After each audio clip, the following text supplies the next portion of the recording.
باران کی چوٹیوں سے لا الہ الا اللہ کی آواز فضائے عالم میں بلند ہوئی. سلسلہ نبوت کی آخری شمع جگمگائی اور وہ نظام الہی جس کا آغاز آدم سے ہوا تھا اپنے مکمل قد و خال کے ساتھ مذہب اسلام کی صورت میں سامنے آیا تو پھر ابلیس نے اپنا پرچم بغاوت بلند کر کے جاہل عربوں کی ایک پوری فوج کے ساتھ مقابلے میں آ گیا. مگر ختم المرسلین رحمت العالمین حضرت محمد مصطفیٰ صلی اللہ علیہ وسلم مخالفت کی تیز اور تند ہواؤں کے رخ پر کھڑے اللہ کی عبادت کا اعلان کرتے رہے کہ میں خدا کا آخری نبی ہوں اور اسلام کا وہ پیغام لایا ہوں جو لوگوں کو زندہ رہنے کا طریقہ سکھاتا ہے، جو محبت و اخوت کا درس دیتا ہے، جو انسانیت کا صحیح مفہوم سمجھاتا ہے، جو انسان کو غلامی کی زنجیر سے آزاد کراتا ہے، جو رنگ و نسل کا امتیاز ختم کرتا ہے، جو عورتوں کے حقوق کی حفاظت کرتا ہے، جو عالمی برادری اور مساوات کا تصور پیش کرتا ہے، جو رشتوں کے تقدس کو قائم کرتا ہے، جو وراثت کا منصفانہ نصاب پیش کرتا ہے، جو زندگی کے تمام اخلاقی اور سماجی پہلوؤں پر روشنی ڈالتا ہے،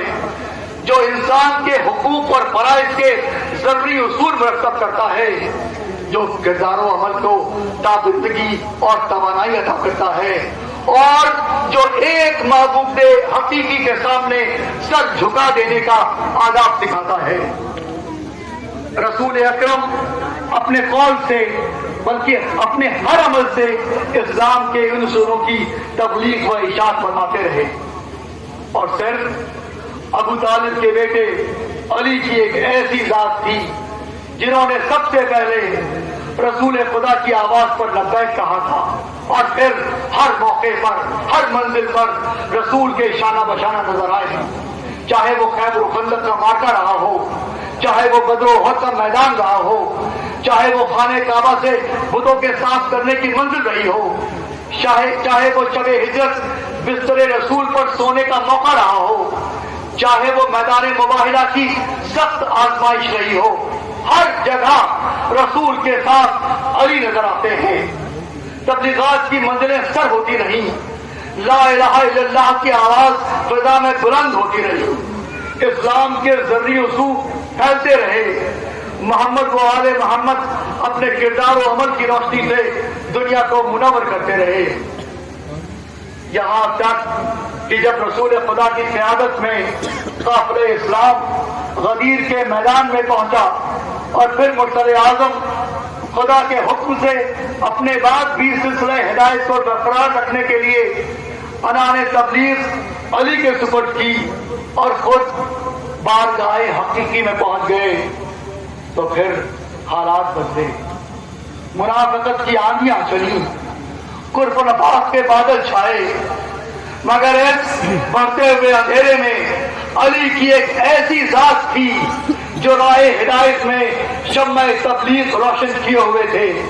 اور مصائب و آلام کی سخت منزلوں سے گزرتے رہے. کبھی گلے میں ریشمان ستم بنوانی پڑی، کبھی اپنے دروازے پر آگ اور لکڑیوں کا انبار دیکھا، کبھی رسول کی پارائی جگر فاطمہ کے درد بھرے نعرے سنے، مگر فاتح خیبر و خندق دین اسلام کے لیے سب کچھ برداشت کرتے رہے. اور پھر وہ منحوس لمحہ بھی آ گیا جب ابن ملجم نے حالت سجدہ میں مولود کعبہ کے سر پر ضربت لگا کر انہیں شہید کر دیا. ارباب اعضا، تبلیغ و ہدایت کا یہ تاریخی تسلسل اسی طرح برقرار رہا. حضرت علی کی شہادت کے بعد دین اسلام کی بقا و تحفظ کی ساری ذمہ داری رسول کے بڑے نواسے علی و فاطمہ کے لفظ جگر امام حسن تک پہنچی. جب اللہ کے اس نمائندے نے اپنے کردار و عمل سے دنیا کو روشن و منور کرنا چاہا اور تعلیمات محمدی کی تبلیغ کو اپنا فرض اولین سمجھا تو پھر باطل اپنی ساری طاقتوں کے ساتھ سامنے آ گیا، اور جب اسے اپنی شکست کا اندازہ ہونے لگا تو زہر دغا سے اس بڑے نواسے کو بھی شہید کر دیا گیا، تاکہ اقتدار و ہوس، تخت و تاج اور نفس پرستی کی بالادستی قائم ہو جائے۔ لیکن رسول کے چھوٹے نواسے حسین آواز دے رہے تھے کہ جب تک میرے جسم میں خون کا ایک قطرہ بھی باقی رہے گا، میں اپنے نانا کے دین پر کوئی آنچ نہ آنے دوں گا، چاہے میرا پورا گھر راہ خدا میں شہید ہو جائے، چاہے مجھے اپنے جوان بیٹے علی اکبر کے سینے سے برچی کا پھل کھینچنا پڑے، چاہے میرے عباس جیسے وفادار بھائی کے شانے کٹ جائیں، چاہے مجھے اون محمد کی لاشوں پر جانا پڑے، چاہے میرے بھائی حسن کی نشانی قاسم پامال ہو جائے، چاہے میرے 6 مہینے کے علی اصغر کو خرملا کے تیر ستم کا نشانہ بننا پڑے، چاہے میری شہیدی بچی سکینہ کے کانوں سے بندے کھینچے جائیں، چاہے میری بہنوں کے بازوؤں پر رسن بندے، چاہے میرے عابد بیمار کو پابند توق و سراسل ہونا پڑے، اور چاہے میرے اہل بیت کو زندان شام کی سختیاں جھیلنی پڑے، مجھے سب کچھ گنوانا ہے، مگر میں اس نظام الہی کی حفاظت کروں گا جسے 1,24,000 انبیاء نے اپنی تبلیغات کی روشنی میں قائم رکھا۔ میں تعلیمات محمدی کو ہرگز مٹنے نہ دوں گا، میں اس سیرت و کردار کو زندہ رکھوں گا جس کی روشنی 1,24,000 انبیاء نے اس کائنات میں پھیلائی ہے۔ اپنے اس آخری عزم و ارادوں کے ساتھ وارث انبیاء حسین دین اسلام کی حفاظت کے لیے آگے بڑھے، تو دوسری طرف ابلیسی نمائندہ یزید اپنے تمام فتنوں کے ساتھ سامنے آیا، اور کربلا کے تپتے ہوئے ریگزار میں پھر 2 پرچم فضا میں بلند ہوئے، ایک باطل پرستی، خدا کی نافرمانی اور گمراہی کا وہ پرچم تھا جسے سب سے پہلے آدم کے مقابلے میں ابلیس نے بلند کیا تھا، اور دوسرا حق پرستی، اطاعت الہی کا وہ پرچم تھا جو 1,24,000 انبیاء اور معصوم نمائندوں کے ہاتھوں سے ہوتا ہوا رسول کے چھوٹے نواسے علی کے بیٹے اور فاطمہ کے لخت جگر حسین تک پہنچا تھا۔ کربلا میں حسین انہی 2 نظریات کا فرق واضح کر رہے تھے تاکہ دنیا دیکھ لے کہ ابلیسی کردار کا وارث یزید زندگی کا کیا مقصد پیش کرتا ہے، اور وارث انبیاء حسین اپنے کردار و عمل سے کیسا نظام حیات پیش کرنا چاہتے ہیں۔ خدا کی قسم، حسین نے اللہ کے راہ میں صبر و استقلال کی جو عظیم مثال پیش کی ہے وہ رہتی دنیا تک باقی رہے گی۔ عاشور کے دن بھرا گھر اٹھتا رہا، لیکن حسین تعلیمات محمدی اور دین اسلام کی بقا و تحفظ کے لیے سب کچھ برداشت کرتے رہے۔ جوان بیٹے علی اکبر کے سینے پر بچی لگی، حسین نے سجدہ شکر ادا کیا۔ بھائی حسن کی نشانی قاسم کی لاش پامال ہوئی، حسین کے جبین سر پر کوئی شکر نہیں آئی۔ عباس سے علمدار کے بازو فرات کے کنارے قلم ہوئے، لیکن زبان پر کوئی حرف شفا نہ لائے۔ خیمے سے چھوٹے چھوٹے بچوں کی آواز آلاتش سنتے رہے، لیکن اپنے مقصد کی بلند و بالا چٹانوں پر گامزد رہے، اور دنیا والوں کو یہ سکھاتے رہے کہ بڑے سے بڑا ظلم بھی کبھی حق و صداقت کا سر جھکا نہیں سکتا۔ اور پھر عاشور کا وہ صبر لمحہ بھی آ گیا جب سید آقا لال میدان کارزار میں یکہ تنہا رہ گیا۔ تمام عزیز و انصار راہ حق میں شہید ہو چکے تھے، کوئی انصار و مددگار نہیں رہ گیا تھا، تو حسین نے حل من ناصر ینصرنا کی آواز بلند کی، تو تاریخ کربلا گواہ ہے کہ 6 مہینے کے ننھے علی اصغر نے اپنے کو جھولے سے گرا دیا ہو، گویا وہ چشمہ مجاہد اپنی زبان بے زبانی میں اپنے مظلوم باپ کی نصرت کا اعلان کر رہا تھا کہ بابا آئیے، بابا آئیے، مجھے اپنے ہاتھوں پر اٹھا کر مقتل میں لے چلیے، میں آپ کی نصرت کروں گا، میں تیر و تلوار تو نہیں چلا سکتا، البتہ اپنی معصوم مسکراہٹ کے تیر سے باطل کا سینہ ایسا زخمی کروں گا جو کبھی بھی بھر نہیں سکے گا۔ ابلیسی تاریخ ہمیشہ اس وقت سے کراتی رہے گی۔ حسین نے بھی جیسے اپنے ننھے مجاہد کی آواز سن لی ہو، آہستہ آہستہ در خیمے پر آئے، رباب کی گود میں ششماہ مجاہد کو دیکھا جو خمک خمک کر باپ کی طرف بڑھ رہا تھا۔ کہا جاتا ہے کہ حسین نے رباب سے یہ کہا تھا کہ وہ 3 دن کے بھوکے پیاسے بچے کو پانی پلانے لے جا رہے ہیں، لیکن میرا دل کہتا ہے کہ حسین نے خاموش نظروں سے رباب کی طرف دیکھا ہوگا اور رباب نے خدا حافظ کہہ کر اپنے بچے کو حسین کے حوالے کر دیا ہوگا اور پھر خدا کا شکر بجا لائی ہوں گی، کیونکہ روز عاشور اہل حرم کی یہی سیرت نظر آئی ہے کہ ہر ماں اپنے بچے کو راہ خدا میں قربان کر دینے کے لیے سبقت کر رہی تھی۔ حسین اپنے بچے کو میدان کارزار میں لائے، ایک بلندی پر کھڑے ہوئے، ایوا کا دامن ہٹایا، ششماہ علی اصغر نے فوج اشکیا کی طرف دیکھا، اپنے سوکھے ہونٹوں سے مسکراہٹوں کے تیر برسائے، یزیدیت لرز اٹھی، باطل کی بنیادوں میں زلزلہ آ گیا،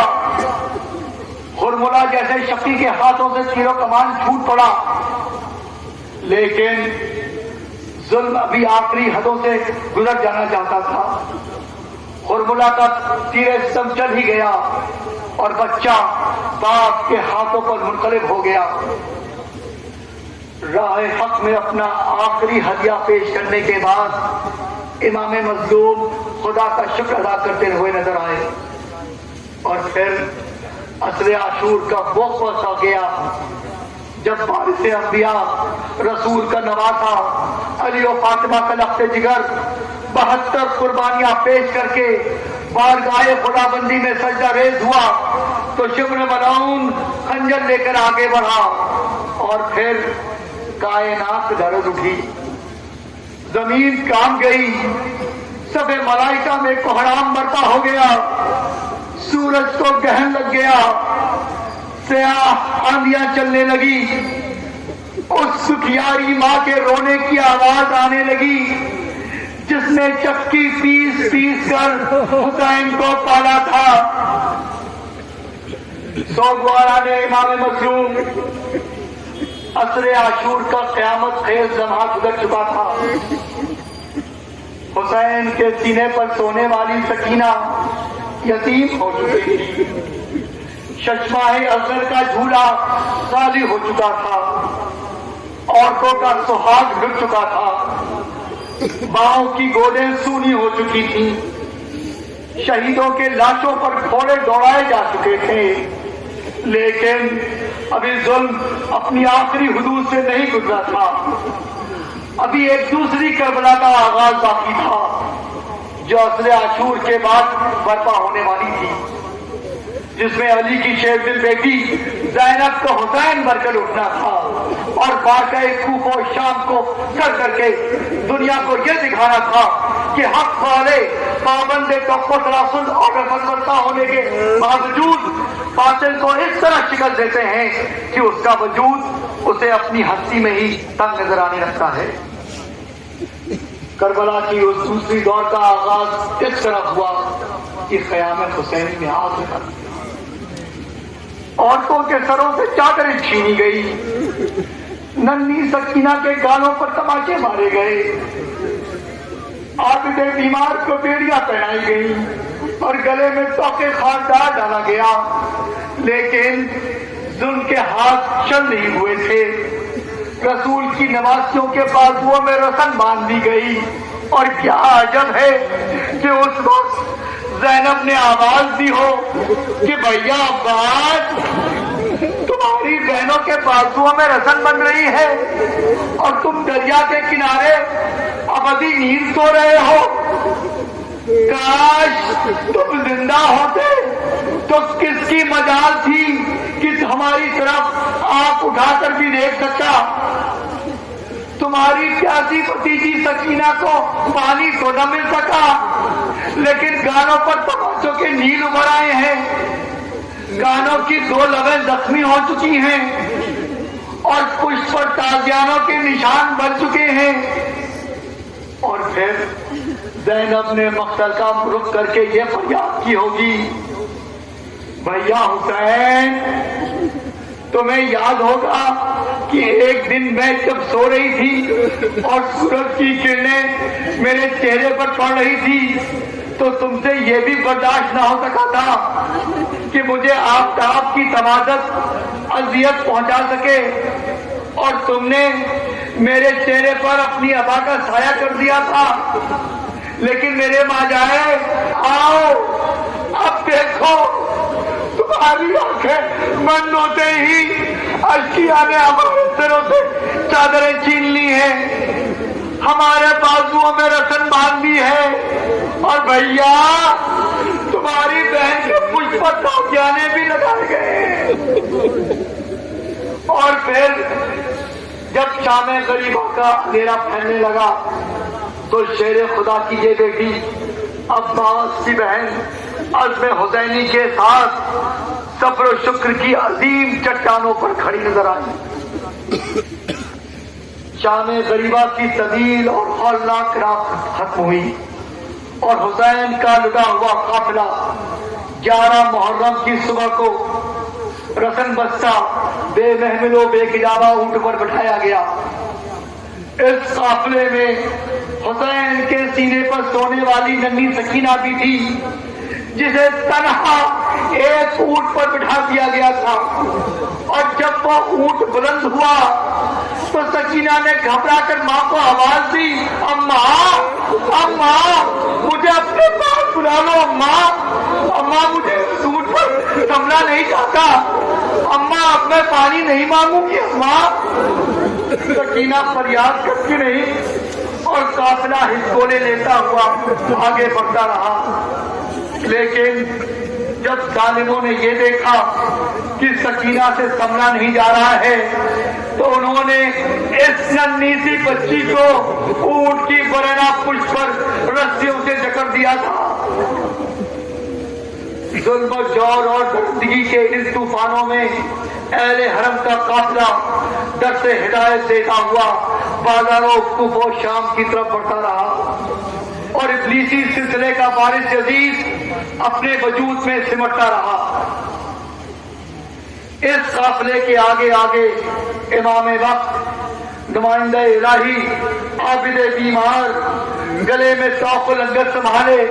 ہدایت کی شمع روشن کیے ہوئے تھے، اور جب اس شان سے اہل حرم کا قافلہ بازاروں کوف و شام میں پہنچا تو زینب کے خطبوں نے ایک تہلکہ مچا دیا تھا اور یزیدیت کے چہرے پر پڑی ہوئی نقاب لوٹ ڈالی تھی، لیکن ابھی مصائب کی منزلیں ختم نہیں ہوئی تھی۔ ابھی حسین کے اہل حرم کو زندان شام کی سختیوں کا مقابلہ کرنا تھا۔ تنگ تاریخ قید خانے کی سختیاں تو سب نے برداشت کر لی، لیکن ہائے ننھی سی جان سکینہ وہ قید کی سختیاں نہ برداشت کر سکی اور اپنے بابا کو یاد کرتے کرتے اس دنیا سے رخصت ہو گئی۔ اور اب جبکہ یزید کو اپنی آخری شکست کا احساس ہوا تو اہل حرم کو رہا کرنے پر اسے مجبور ہونا پڑا۔ ہاں رونے والوں، آج کا یہ جلوس ہماری اہل بیت کے اسی لٹے ہوئے قافلے کی یاد تازہ کرتا ہے جو زندان شام کی تاریکیوں سے رہا ہو کر سیاہ ہماریوں میں نانا کے روضے کی طرف روانہ ہوا تھا، اور آپ اسی جلوس کے استقبال کے لیے یہاں جمع ہوئے ہیں۔ ہمارا سلام ہو حسین کے تمام عزاداروں پر اور سلام ہو ان تمام بیویوں پر جو اپنے چھوٹے چھوٹے بچوں کو گود میں لیے ہوئے اپنی شہزادی زینب کو اپنے آنسوؤں کا تحفہ پیش کر رہی ہیں۔ یقیناً آپ سب خوش نصیب ہیں کہ اپنی شہزادیوں کی الفت و محبت میں آپ نے موسم کی سختیوں اور کووڈ کی پریشانیوں کی کوئی پرواہ نہیں کی، اور کیوں نہ ہو کوئی آپ کو تعزیانے تو نہیں لگا رہا تھا، کسی نے آپ کے بچوں کو تماچے تو نہیں مارے تھے، کسی نے آپ کے سروں تک چادریں تو نہیں چھینی تھی، لیکن ہائے آپ کی شہزادیوں کو تو ان تمام مصائب و آلام سے گزرنا پڑا تھا۔ یقیناً تقاضائے الفت و عقیدت یہی ہے کہ حسین کا غم جتنا بھی منایا جائے وہ کم ہے، کیونکہ آپ کو یاد ہوگا کہ کربلا میں وقت رخصت آپ کے امام نے عابد بیمار کے ذریعے آپ کو سلام کہلایا تھا، تو آپ کے یہی آنسو آپ کا جواب سلام ہے جو آپ اپنے مولا کی خدمت میں اور اہل بیت اطہار کی بارگاہ میں پیش کر سکتے ہیں۔ آئیے اب آنسوؤں کی چھاؤں میں گریہ و بکا کے شور میں کربلا کے لٹے ہوئے قافلے کا استقبال کریں۔ ماتمداران حسین دیکھیے وہ دور سے سیاہ نشان نظر آ رہے ہیں جو یہ اعلان کر رہے ہیں کہ کربلا میں حسین کا بڑا گھر اجڑ گیا، اور بیچ میں عباس وفادار کا وہ جھکا ہوا علم ہے جس کا اٹھانے والا فرات کے کنارے بازو کٹا کے سو رہا ہے۔ علم میں بدا ہوا ایک چھوٹا سا مشکیزہ بھی نظر آ رہا ہے جو سکینہ کی پیاس کی یاد تازہ کراتا ہے۔ تاریخ کربلا شاہد ہے کہ علمدار کی وفات کے بعد پھر سکینہ نے حالت کی آواز بلند نہیں کی تھی، اور جب خیمے میں جھکا ہوا علم آیا تھا تو سکینہ نے فرات کا رخ کر کے یہی ضرور کہا ہوگا کہ امو جان، اگر مجھے یہ معلوم ہوتا کہ دریا پر آپ کے چھانے قلم ہوں گے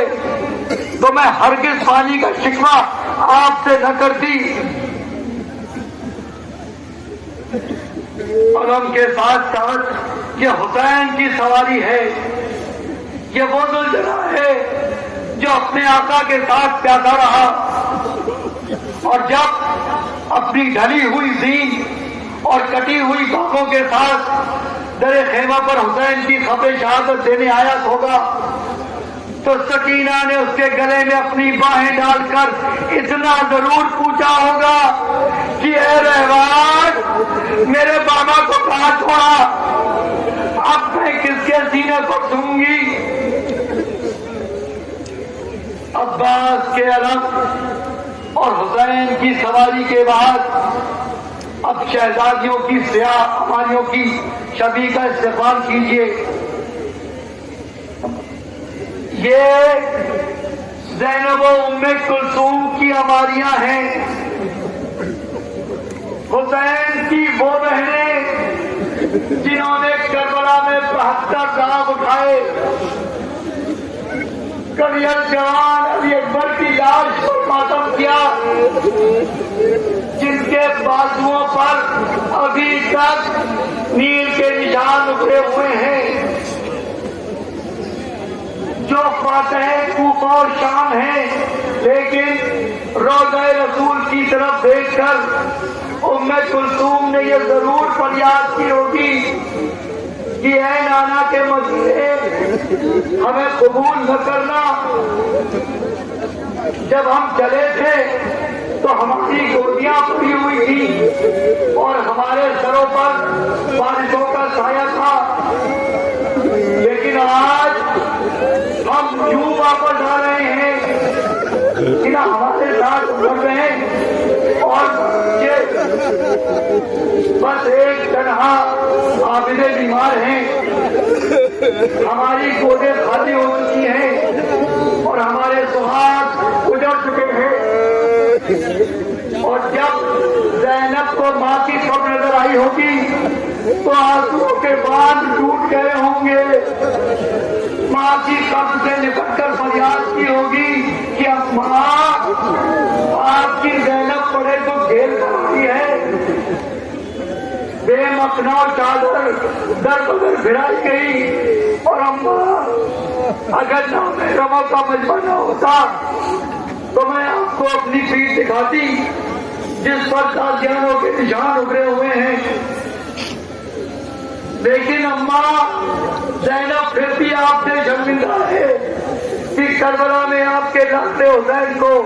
کھو کر آئے۔ میرا دل کہتا ہے کہ قبر فاطمہ سے ضرور آسائی ہوگی۔ میری بچی زینب، میں تو کربلا سے کوفہ اور کوفے سے شام کے زندان تک تمہارے ساتھ تھی۔ زینب ام کلثوم کی آوازی کے پیچھے یہ بانوئے دلگیر کی سواری ہے، یہ بھی کربلا کے تپتے ہوئے اقدار میں اپنے سارے لال کھو کر آ گئی۔ بی بی، ہم آپ کو کریئر جوان علی اکبر کا پرزا دیں یا ننھی سی جہازت افضل کا پرزا پیش کریں؟ ابھی تو آپ کی گود کی گرمی بھی ختم نہ ہوئی ہوگی، آپ راتوں کو ابھی اپنے چشمائے کی یاد میں چوک پڑتی ہوں گی۔ بی بی، آپ کے سفر و استقلال پر ہم سوگوار آپ کو سلام کرتے ہیں۔ بانوئے دلگیر کی سواری کے بعد یہ اس سجدہ کی آواز آ رہی ہے جس نے فاطمہ کے ساتھ چکی پیس کر حسین کو پالا تھا، ہر منزلیں مساعد پر ساتھ رہی، سب کا عذاب اپنے دل پر اٹھاتی رہی، لیکن جب اپنی شہزادی فاطمہ کی قبر پر پہنچی ہوں گی تو قبر سے لپٹ کر ضرور فریاد کی ہوگی کہ شہزادی، آپ کی امانت کربلا کے جنگل میں کھو کر آئی ہوں، حسین کا آخری سلام قبول کرنے والی مخدومہ، ہم غلاموں کا بھی سلام قبول کیجیے۔ فضا کی سواری کے ساتھ چشمہ اصغر کا خالی جھولا اور لٹا ہوا سامان بھی نظر آ رہا ہے۔ میں ہاتھ جوڑ کر شہزادی رباب سے عرض کروں گا کہ آپ اصغر کے خالی جھولے کی طرف نہ دیکھیے گا، کیونکہ اس میں خون بھرا کرتا، ہاتھوں کے چھوٹے چھوٹے کڑے اور ننھا سا تاثیر نظر آ رہا ہے۔ تو سوال میں حسین قافلہ گزر چکا، سیاہ ہماریاں گزر چکی، اصغر کا خاکی جھولا گزر چکا، مگر یہ قافلہ کوئی دور آگے بڑھ کر کیوں رک گیا؟ تو شاید قافلے سے یہ آواز آئے کہ اس قافلے میں حسین کی امانت نہیں ہے، وہ دلدار شام کی تاریخیوں میں تنا رہ گئی۔ بات ہو رہی ہے، بی بی سکینہ اٹھو، آپ کو تو مدینے جانے کا بڑا ارمان تھا، اور آج جب یہ قافلہ مدینے جا رہا ہے تو ہائے آپ قافلے کے ساتھ ہیں۔ رونے والوں، یہ حسین کی اسی چلیتی بیٹی سکینہ کے ڈھونڈی شکتی ہے جس سے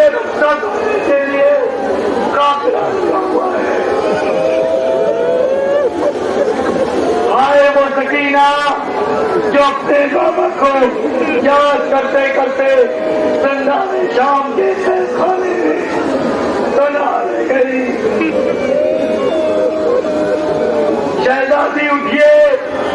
اب آپ شب کے ساتھ جانے نہ لگائے گا. اب کوئی آپ کے کانوں سے پانیاں نہ چھینے گا. اب آپ کو پیاس کی تکلیف نہ برداشت کرنی پڑے گی. اب کوئی آپ کے گلے میں ریز خانے سے کام لگا دے گا. شہزادی سکینہ ہم غلاموں کا سلام اور کنیزوں کا سلام قبول کیجیے اور دعا کیجیے کہ ہم اسی طرح ہمیشہ آپ کا غم کرتے رہیں.